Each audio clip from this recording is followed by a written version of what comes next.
আমাৰ যোৱাকালি প্ৰায় 2:15 আমাৰ পাঁচগাঁও মনসা মন্দিৰৰ মেইন দৰ্জাৰ চিকলি কাটি তালা ভাঙি আমাৰ কিছু মূল্যৱান পূজাৰ সামগ্ৰী চুৰ হয়। তাৰে ভিতৰত আমাৰ মূল্যৱান 3খন ডাঙৰ কাঁহৰ বঁটা আছিল, 3টা ডাঙৰ পিতলৰ থালি আছিল, সৰু আমাৰ কাঁহৰ কাঁহী আছিল 4খন, 2খন ডাঙৰ কাঁহী আছিল, সৰু পিতলৰ বঁটা আছিল, এনেকৈ বহু বস্তু আছিলে আমাৰ।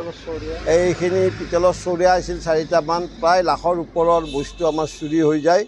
আমি ৰাতিপুৱা গম পাওঁ, ৰাতিপুৱা গম পোৱাৰ লগে লগে আমাৰ পাঁচগাঁৱৰ নেতৃবৃন্দ আহি আমি পুলিচ থানাত এখন এজাহাৰ দিওঁ আৰু এতিয়া আমি পুলিচৰ লগত ডিছকাছ কৰি আছোঁ। আৰু ওচৰৰে যিটো আমাৰ ফুটেজ এটা আছে, ফুটেজ অলপ ধৰা পৰিছে, তেওঁ জোতা পিন্ধি হেলমেট পিন্ধি তেওঁ মন্দিৰৰ ভিতৰত সোমাইছে আৰু তেওঁ এখন বাইক লৈ আহিছে। বাইকখন আমাৰ মন্দিৰৰ মোটামুটি 30 মিটাৰ 25 মিটাৰ দূৰত ৰাখিছিল, নাম্বাৰ প্লেট নোহোৱা এখন বাইক।